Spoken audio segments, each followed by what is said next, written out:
Hey there, it's time for another Hump Day Happy Chat. How are you doing out there, Facebook friends?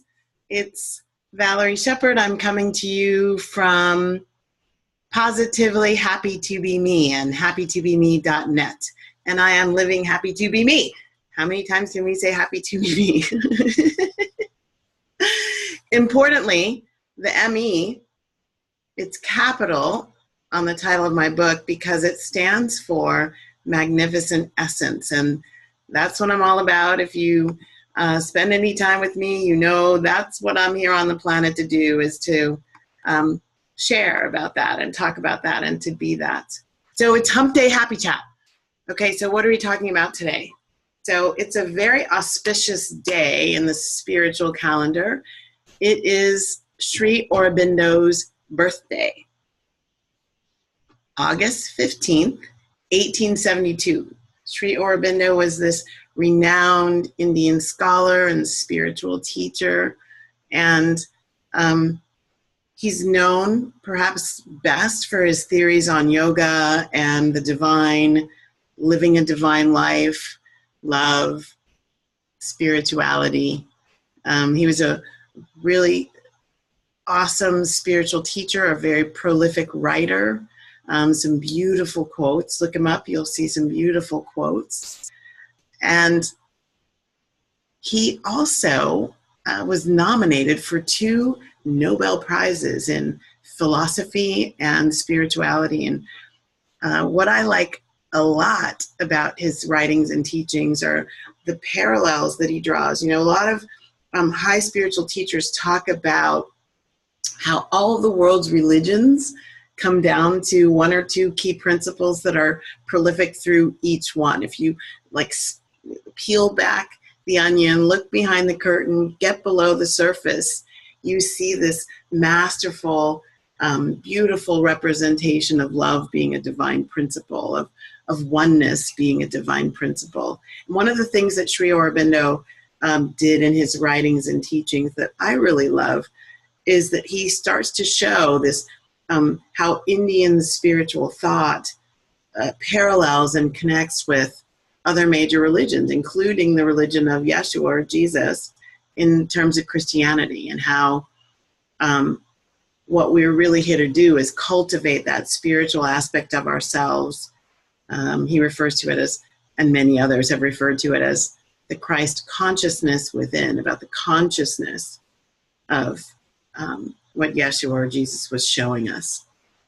And this is a beautiful time to be talking about this within thing, because right now, and you've been feeling it since, I think it's about the 27th of July, Mercury is in retrograde. Mercury is in retrograde.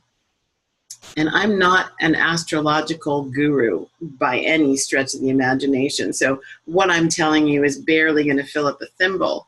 But my understanding of Mercury retrograde is that during this time, and it happens a couple of times a year, during this time, things below the surface of you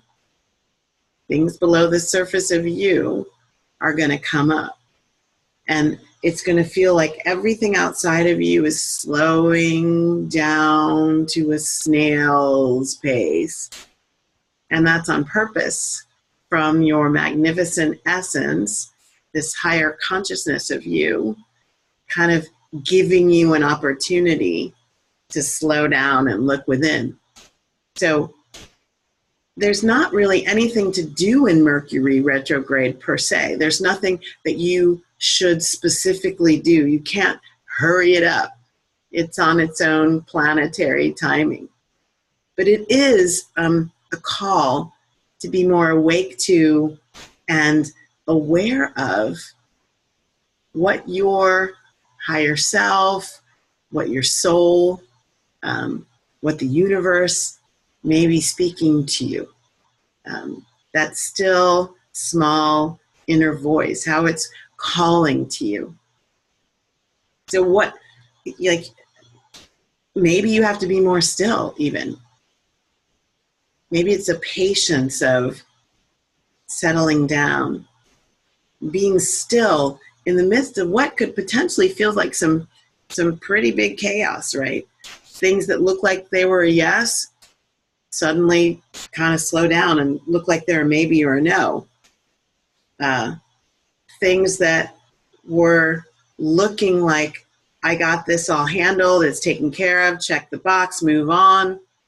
Somehow they unravel a little bit. Somehow it's different than what your conscious mind, your brain, perceived was going on.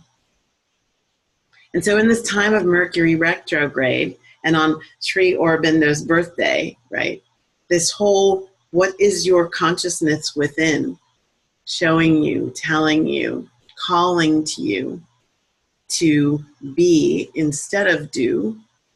And is it important, is it an opportunity for you to just kind of let things lie for a little bit?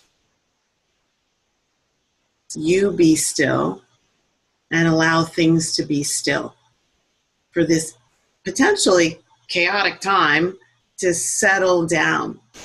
So astrologers will tell you that there's this kind of law in the universe, as above, so below, as within, so without. In the spiritual world, it's from Hermetic Principles, law of the universe, that says that these dynamics are hitting us here on Earth because they're happening in the celestial field of energy. And many of you are probably really tuned to that field of energy, and the planetary and celestial movements, the moon, the planets, actually have some impact on yourself and your psyche and what you feel and what you see and how you feel it.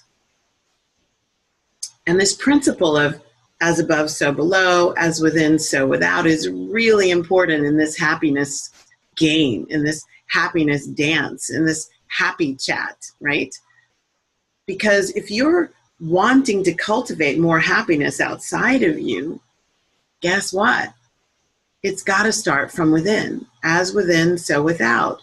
So the stuff that we see outside of us that we often say, oh, that makes me so happy. More, please, makes me happy. It may be just tickling you. It triggers some happy feeling within you. And then it quickly goes away, right? It settles back down. So you were actually maybe not in the purest sense of joy and happiness, which are really truly from within. You were in this externally triggered space of excitement. And those are wonderful. Let me tell you, I just had the most delicious blueberry protein shake, and it was joyful for me. It was a wonderful experience. And I hear the hummingbirds outside, and that triggers this lightness and laughter, and I love hummingbirds. They're so special. And I also know that what's going on outside cannot be my pure center. It's got to come from within. And in the pure center within you is already happiness, and is already joy, and is already peace, is already fluid. You're already in the flow when you can tap back in there. And so on this auspicious day in the spiritual calendar for Sri Aurobindo, and on this day of thinking about, wow, Mercury's retrograde, things aren't moving and I'm not happy about it. How can you cultivate this happiness within? So where does this happiness from within come from? One of the best ways to really get in touch with it is to know what's rolling around in your subconscious self. So I say, you gotta let go of the emotional junk in your trunk. Clean out the emotional junk in your trunk, and you'll have a lot more space for that inner realm to be this fertile ground, a garden, into which all these little experiences plant more seeds. And that self that knows happy all the time, no matter what chaos is going on out there by Mercury retrograde or some other dynamic, people that you work with or the weather, or in Southern California lately, we've had this chaos known as wildfires, and they're treacherous and they're scary.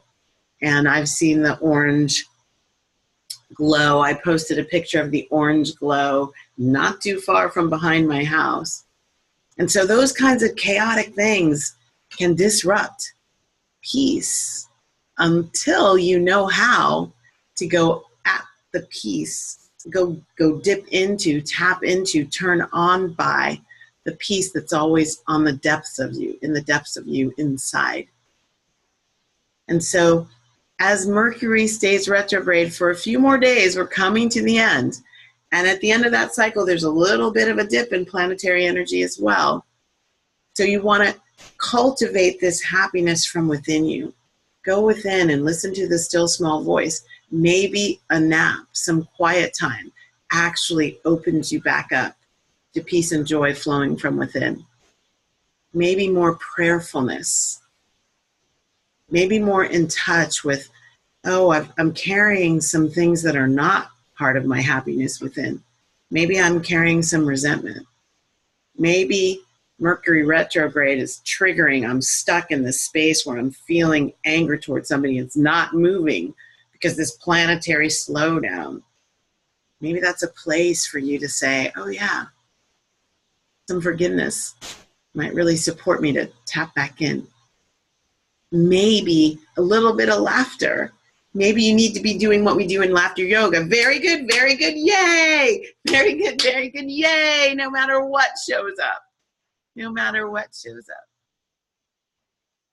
The truth of the matter is, as above, so below, as within, so without. The more you want to experience happiness all around you, the more you have to be committed to cultivating it within. To be that here so you can experience that there and there and there and there and everywhere you take your magnificent self. Many blessings. Thank you so much for tuning in. This has been another Hump Day Happy Chat.